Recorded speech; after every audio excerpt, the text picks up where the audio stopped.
In today's episode of HR Visionaries, we talk to Amanda from DVX Ventures. Amanda selects key people for key positions for their portfolio companies. Stay tuned. Welcome to HR Visionaries, where we unlock the secrets of modern HR. I'm Benjamin, your host. Join us as we shed light on today's HR universe with HR leaders and innovators from across the globe. Whether you're an HR pro, a business leader, or just curious about the future of work, this is your shortcut to the forefront of HR innovation. Brought to you by Hire, the AI talent attraction platform. Welcome to our latest episode of HR Visionaries. I'm looking forward to my guest today, Amanda. Thanks a lot for taking the time. Thank you so much for having me, Benjamin. I've been looking forward to this. Amanda, could you give us a quick download in a few sentences? Who are you?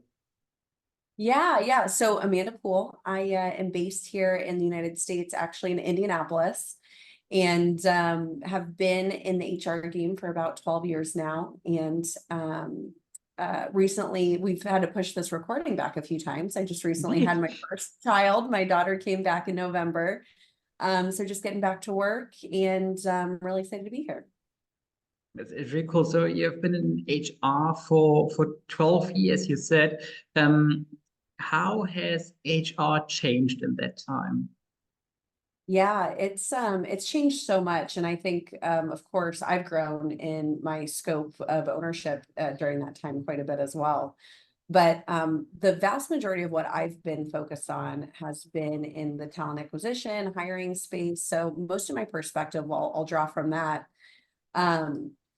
We have seen the market flex and change so many times in those past 12 years, where we really kind of grew in the 2010s to this really tight labor market. We saw companies that were having really, really rich salaries, growth, benefits, lots of employee engagement programs. We then saw a really quick contraction when COVID hit, and then that just lasted a beat before the demand skyrocketed again. But then the real contraction came, within the past 2 years, and so I think that's one that's going to be more sustained. So that's been the biggest observation I can say over the course of my career that I've seen, is just this inflating and contracting labor market. I think the interesting position of HR, and in particular recruiting within a company, is that it's always a very early indicator of how the economy is doing, how the company is doing. How do you cope with that?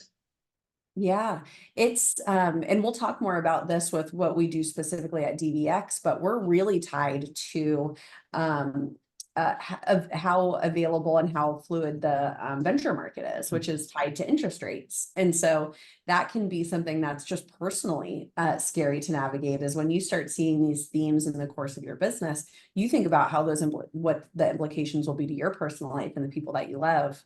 And to the people that you serve in your role. That's really what we're doing in HR. And so it can create a lot of anxiety, but I think that the reality is that there's only so much that's within our control, and the way that we can control that is our responses and how we support our team members if they are negatively impacted by labor markets and things like that. Well, having these swings in in the availability of people, also with regards to what do I need to offer as a company? How is it, or how do you manage this? So you need to come up with the market demands X, so therefore my company needs to provide X, and you need to communicate that internally then. Yeah. And I think that's such a interesting question, because it also depends where in the market you and your company stands. I play largely in the startup space with earlier stage companies. So the companies I work with are pretty cash poor, and we need to have pretty clear eyes about where we stand in the market for that specific facet, which is largely the most important one for anyone who's in the labor market, is how much money am I bringing home on a day-to-day basis. And so when we know that lever is not one we can max out with the market, we might fall in the 50th, 40th, 30th percentile on market rates. How else can we make a compelling, attractive package for the right employees that we need?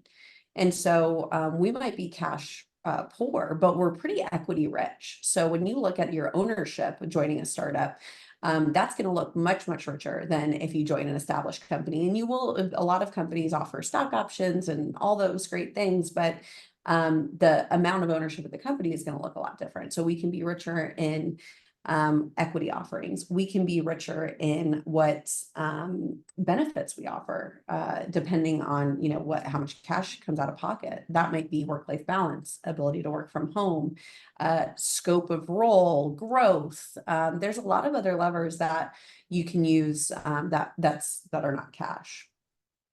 Well, maybe we can talk a bit about the equity component, given that's obviously something that made a number of people very, very rich who joined startups at a very early stage.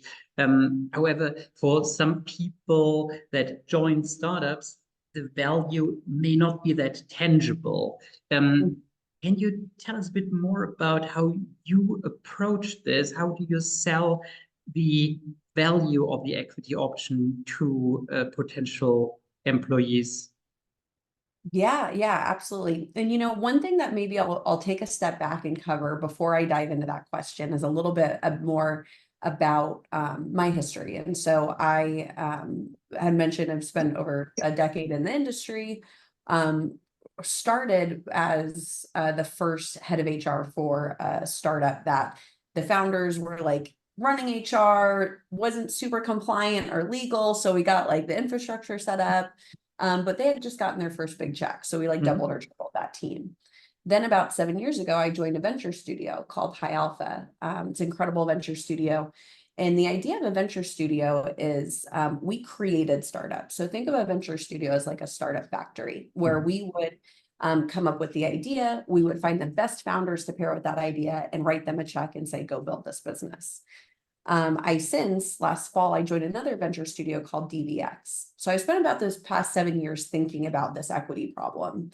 And with that, I've served about 50 companies that have launched and thousands of employees within those companies. So I say all that to say I've thought about this problem a lot. And the number one thing that I'll say is that equity is, it is not something that anybody should count on to get them rich in the future. Private companies, we talked about market contractions and expansions. Your equity is your ownership in the business, and that if your business has an outsized outcome, you should be able to participate in that. Really, you should be able to participate in it, whatever the outcome is. But the way that people get rich off of their equity, as you said, is when they have equity in a company and they stick with it, invest that interest, and then that company has an outcome, usually an acquisition by a larger company or an IPO. So equity takes a long time to mature. So in a venture studio, our feedback cycles are 7, 10, 12 years long from the time that we form a business to the point where there is an outcome. And so these are long-term incentives. So as an employee, it can be really hard in private companies to value, like you said, you're going to give me 100 shares. What does 100 shares mean? Exactly. And there's a lot of great resources online that I can direct you to. I would highly recommend anyone who's reviewing an offer with equity from a private company, look up a equity calculator online. There's a bunch of them. But the inputs you'll need for that is what is the company's current valuation? How many shares are outstanding? So you can kind of work backwards to figure that out. Like, oh, if I've got 100 shares and there's 1,000 shares, I own this much of the company. And if it's valued at this much, this is about the worth of my shares today. The problem is that equity can go down in value, or what you're hoping for by joining the business, it's going to go up in value and there will be an exit out. So having said all that, really hard to know what you're valued. It can be really hard to get that information from the company. But if you're reviewing an offer, the top two questions that I would ask are, how many options are outstanding, and what's the current valuation of the company? When you hire people, in particular, well, key people for startups, the question of, well, what kind of composition with regards to cash, with regards to equity, with regards to the working conditions, with regards to what kind of growth opportunities are there for me. Composing that is also kind of a challenge, isn't it? Right, right. I because there's no right answer. Like there's a job is right for somebody. It might just not be right for you. And so the number one thing I would say is know thyself, know what's important to you. So I think that you should look at the market and say, is this a period where I'm indexing for growth? Is this a period where I'm indexing for cash? Is this a period of my life where I'm indexing for work-life balance? I'd give you different advice depending on what your answers are. And I've gone through all of those stages myself in my career. So I think startups are great for individuals who are indexing for growth, for pace of learning, people who love ambiguity, having big scopes roles. I would not encourage someone who's trying to optimize for cash. Startups, if you're getting rich off of your startup salary, your startup's not going to be doing very well. Not for long, at least, right? Right. And probably not, every individual company is going to be different, but probably not going to be as good of work-life balance as maybe an established company. So then you go to the other end of the spectrum. If you're looking for a work-life balance, really rich benefits and support, you would probably be looking at an established organization. The trade-offs you're going to take from that are you're probably not going to have a lot of ownership in the outcome. You're going to be more of a soldier. You're not necessarily going to have as widely scoped of a role. You're probably not going to, you're going to have a process to follow and not a ton of creativity. And again, these are broad strokes. Everyone's got a different culture, but know thyself, know what's important to you, stack rank those things, and then know that that no role is going to be high on every single one of them. Just choose the ones that are most important to you. When talking about startup companies, you I think very often have a very interesting setup. So you have, well, the founders who have, well, lots of equity, lots of stake in what's happening. You then need to grow the company, you need to get people in that can drive the business, well, in cooperation with the founders. How do you find the right mentality there? So you need those people that can drive the organization. However, at the same time, they need to fit in with perhaps very strongly opinionated founders themselves. And how do you find the balance there? Yeah. It's I would say the personality traits of a founder of a company, that the top three I would say would be grit. So someone who is just absolutely like relentless. They have a ton of fortitude to get through those high highs and low lows. Two would be urgency. So just a bias towards action. Just they will be a firefighter and run into a problem and get it done. But then the third, I think, really regulates those, which I'd say is coachability. So a lot of people become entrepreneurs because they want to be their own boss. But it turns out your boss reporting to no one. Yeah. No, instead you just get a lot more bosses. If you have it's your board. If not, it's your customers who are going to dictate whether you live or die to see another day of how they give you their dollars. So you really need to be coachable and approach problems with curiosity rather than defensiveness. And I think that those are really the three traits that I do index for as we hire founders into our ventures. And then I think it's super interesting, given well, many founders may also have a mindset of, well, I'm the problem solver. This well, having in mind those great entrepreneurs like Steve Jobs, and I've never worked with him, obviously, but well, what you can read about him, he wasn't the most easiest person to work with, I guess. Mhm. Yeah, yeah. I mean, you see that. I just read the Elon Musk biography while I was on maternity leave, and like really similar themes. And I think that they're, especially for a founder, these are their babies. Like this is what they are dedicating their lives to. So I don't necessarily fault somebody for being super passionate and maybe being difficult to work with. I would say that they could probably, if they were able to temper that a bit, they might even see even better outcomes than what they're seeing.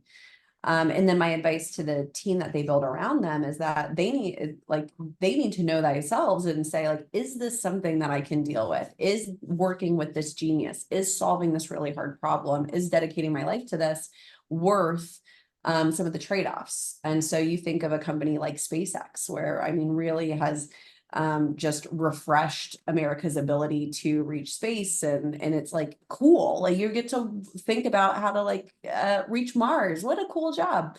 What an important job. But I hear that there's some trade-offs that go along with that. So for the entrepreneurs themselves, I think that it makes a ton of sense that they may have those qualities.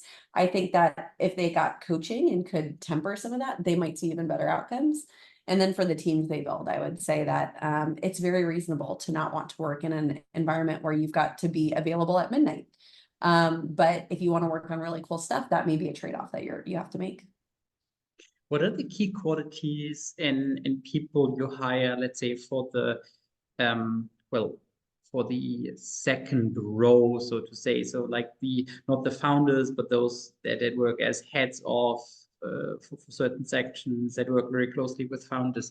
And then, well, ideally, when the company grows, build their own teams, then build their teams, so to say. What are the key qualities there you find most important?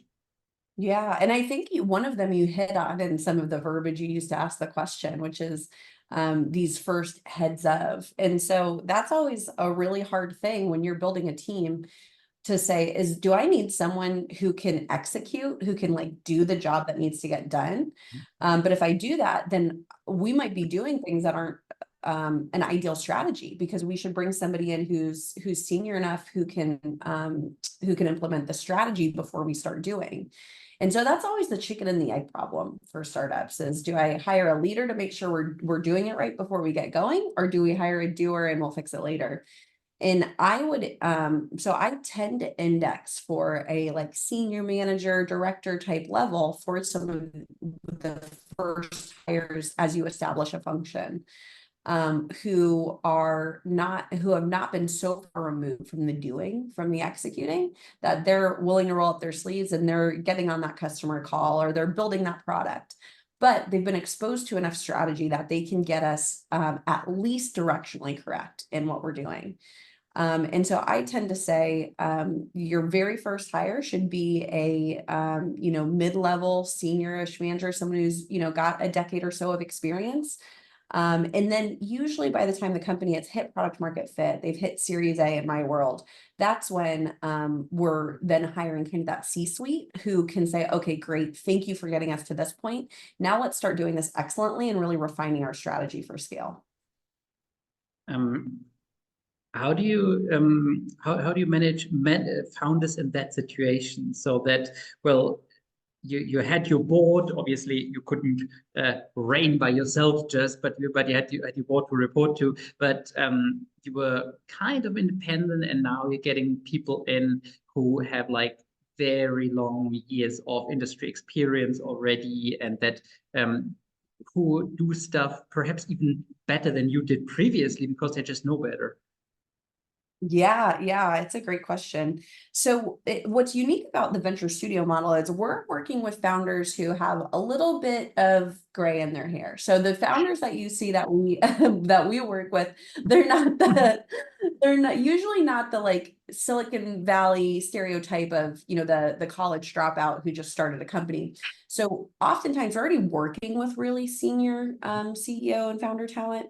However, I've also worked in not the venture studio model in startups where I think that back then my CEO and CTO were like 28 and 29 years old.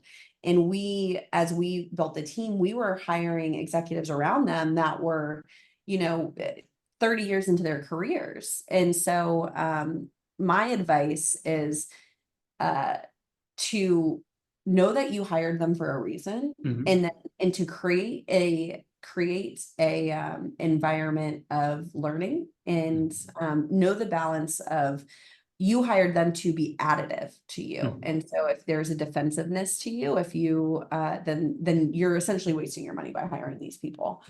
But I think that point in a company where you start expanding the executive team, I've experienced myself, it's really uncomfortable because the culture that you've established now gets radically changed. Not only by the new personalities that you're introducing, but also by the fact that you as a company just start to need to look like more of a grown-up. You need to have more process. You are answering to more investors, you're answering to the market, to more customers. And so you go a little bit from doing everything fast and loose to starting to do things more strategically. So the culture changes quite a bit. It can be uncomfortable. Identify the right people to bring in and listen to them because you're paying them to be additive. And if you're not, then you probably should look at a different strategy. Well, changing a culture requires to have a culture in place in the first place. How do you help founders to establish a culture of ownership, of um, engagement, and well, to enable people to get stuff done? Yeah. I think in the startup environment, there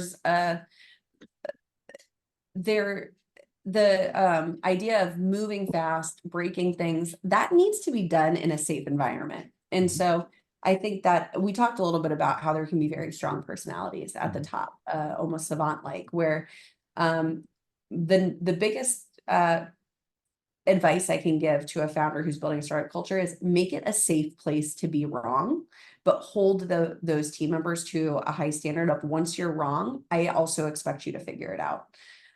Because we are running experiments in startups. And so if we make it a safe place to say, you know what, good try, as long as it was legitimately a good try, go back at it and figure it out. I'd also say that remote work culture is something that I talk quite a bit about. And so there's some like really tactical things that I advise, which are getting the team to having a remote team. I'm a huge fan of. That's what I advise my companies to do.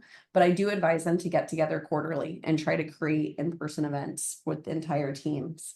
I encourage them to have a smaller team get together. So the money that you're saving by not having an office space, don't think of it as savings. Think of that as reinvesting to bring your team together on some type of regular cadence that makes sense for you and the financials of your business and the realities of your team's lives.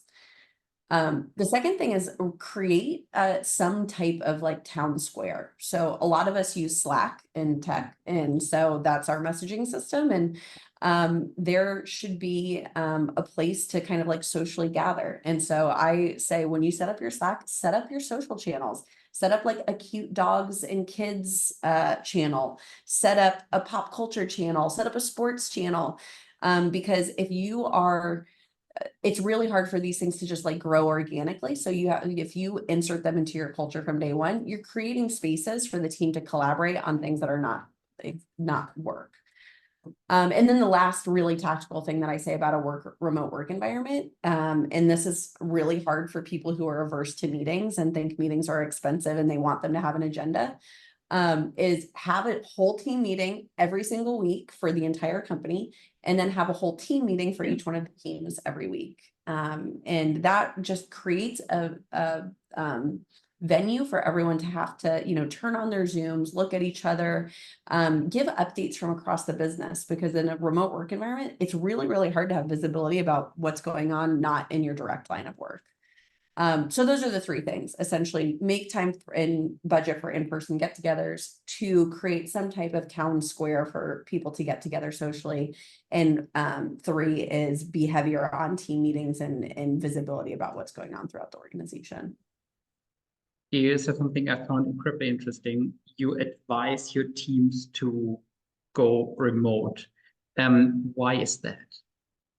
So this is, everyone's got a different take, and I can't dictate to my CEOs that they do build remote teams, but they usually do. The reasoning for me is I've built my career in talent. I think that access to the best talent for the job that you need to get done is so key. And if you're limiting yourself to a certain geography, even if you're building tech in Silicon Valley, which we do as well, that you're limiting your pool for who to have the best person to get the job done.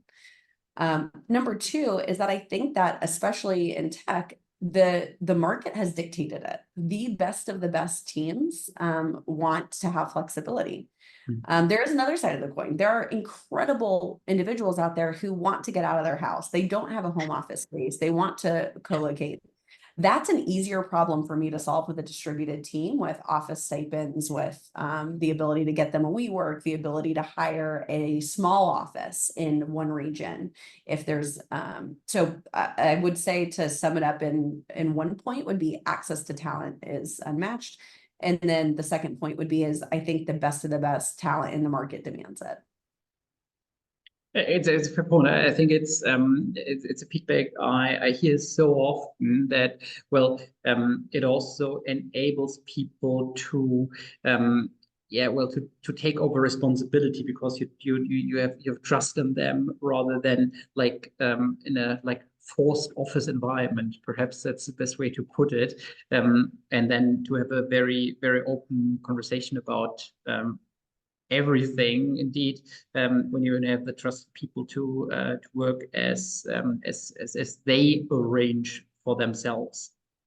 Right, right. I think that there is an argument that remote work decreases productivity.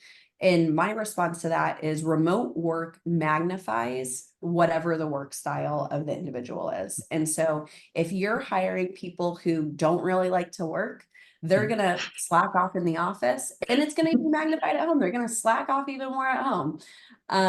But if you are hiring responsible, motivated, driven individuals, that only gets magnified work from home, if that's the scenario that they'd like to work in. I know for me personally, the ability to work from home is great, but I've opened my laptop most nights, most weekends, not because anyone's cracking the whip over me, but because my home also feels like my office. And sometimes I just want to knock a little bit of work out. Yeah, I think it makes perfect sense, right? Given it's mainly, so from my perspective, it's mainly cultural issue. So in terms of, okay, if there is a performance culture, then people or performance culture, and also like a culture of recognition and a culture of empowerment, people will do a great job wherever they are. So sit in the middle of the desert, and they would be very productive and do a great job. And if there is no empowerment, if there is no engagement, then you basically have to stand breathe in their neck, basically, in the office to make sure they do something. And if this is like the greatest stuff ever, probably not, right? Right, right. If someone needs to be babysat to work, you're going to have to do it in an office. You're going to have to do it at home. But if you take an effective person in an effective culture, working from home, as long as they have the correct support structures and all of that, you're not going to run into that problem. So I think if you're seeing a productivity problem, you're really seeing a hiring problem and a fit problem. You mentioned many times you work a lot with founders. What were stories and situations? Sorry. Damn it. Caught a bit of a cold. when working with founders, what were situations you found most impressive? So situations where you talk to people and you left the meeting and were like, okay, I learned a lot. That was a great personality. Something amazing he or she brought to the table. Yeah, yeah. I have always been impressed when I run into somebody who treats our meetings as a working session rather than an interview. And so when I am working to determine if we're going to work together, oftentimes they will really kind of like look underneath the hood with me and be really curious about what is the studio model? How does this mechanic work? And then when we're talking about a concept, oftentimes they'll even go out after our conversation and do their own user interviews and be like, you know what, you were telling me about how this cybersecurity problem. And I've got a friend down the street who works at a managed service provider. And so I started asking him about that. And this is what I found. And so it's that like insatiable curiosity and the bias towards action to like, oh, that piqued my interest. I'm going to go and learn more about that. I've had founders who will open their computer in a room and say, you know what, like let's look into that. Like, are you sure? Let's test that assumption. And I think those are traits that whenever I see it, I get really excited because I'm like, okay, this is somebody who could make a great founder. This ability to challenge and also the ability to be challenged. How important is that? So important. I think that it's hard. I don't agree. Really? No, I do agree. There was just because you're challenging me. I get it. Yeah. Sorry, was a joke. Was a joke. It's Friday evening, so it was a joke. It was probably not delivered too well. No, it's great. A little over my head, but absolutely, because we've talked a little, touched the subject, but the idea being that if you approach challenges with curiosity, you may come away with some really, really valuable insights. And that can be tough, right? To say, especially when you're working hard, to say, I worked really, really hard on this conclusion. I just had a meeting with our partners the other day, and I had presented an idea around how like equity vests. And I had spent a lot of time, did a lot of research, went out to my network, and one of the partners had asked some questions and challenged one of the assumptions. And what we landed on was so much more sophisticated and than what I came away with in a vacuum. And so I could have been defensive and justified and said, no, you don't understand. I did all this work, blah, blah, blah. But he had a piece of knowledge that I didn't have. And so we came away with a better outcome because we collaborated. So it can be really tough to do. You're working hard, but to approach challenges with curiosity is my best advice.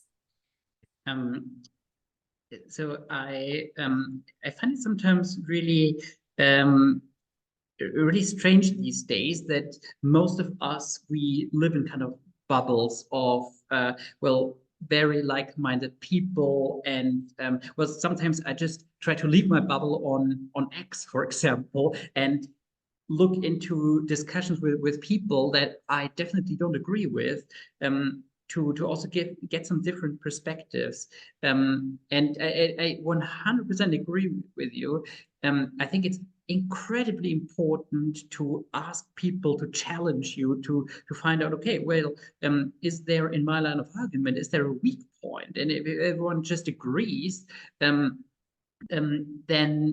how can you find out any weak point? And the moment you find out there is a weak link in your argument chain, it's probably too late, because then your entire setup collapses. So how do you think can people prepare in an environment where you are surrounded by very like-minded people? Well, how can I be challenged? Yeah. I love I mean, I think that's a larger problem for society that Very like we're much indeed, yeah. becoming super siloed. And I think that one thing that I've had to confront is that a lot of narratives are meant to further ingrain me in my viewpoints and meant to incite me. These sound bites, I mean, there's tons of stuff going on here in America that in our news that I could pull from the past few days that are super, super polarizing when you take it as a sound bite. But when you really dig into it, you understand there's some nuance there. And so we talked a little bit about safety in the workplace and that you actually get better outcomes by like having a safe environment where you can be wrong. It can be, you know, it's really hard in individual interpersonal relationships with highly emotional topics. But if you work in that one-on-one interaction to make it a safe place for the other person to be wrong, you can have a much deeper conversation. It can be really hard not to just jump the gun and say, I think I know everything. Long story short, to say, make the conversations a safe environment. Try to approach it with an attitude of curiosity of, you know, I want to understand more of this other perspective. And I think that you can be really, really effective in getting your point across once you've created the space to listen to the other person's point of view.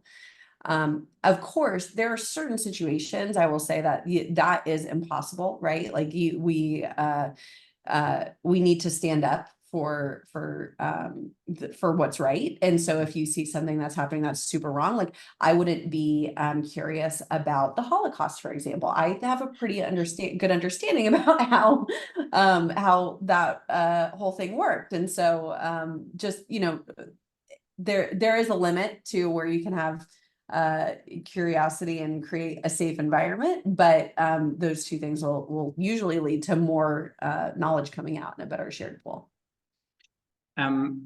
Right. So I think it's also super interesting to get different perspectives, and then, well, as I said, so there are certain limits where one certainly cannot argue or can't have different perspectives. But I think it's so important to have a very open discussion, in particular in an environment where, well, when you bring in founders, they are obviously emotionally very much engaged, right? They're very much invested emotionally in their idea. And I think it's something super interesting when you talk to founders and you kind of, well, challenge their idea a bit. Some of them can become really defensive in terms of like, hey, dude, it's something I've been working on for like so many years. That's, as you said, it's my baby, and you're then not criticizing my company, you're not criticizing my work, you're criticizing me because there's so much in there from me. Yeah, it's this is their life's work, and so it's understandable that to be a little bit emotionally charged, but the best founders I've worked with have some level of humility, coachability, and don't get stuck in their own perspective. Amazing. Amanda, was amazing talking to you, and I think there were so many interesting parts of our conversation. It was a bit like a lecture almost. So thank you so much. It was amazing talking to you. Yeah, Benjamin, this has been fantastic. Thank you for inviting me, and I hope that we talk again soon. Very certainly. Thanks a lot, guys, for listening in. I'm sure you had as much fun as I had. See you next time.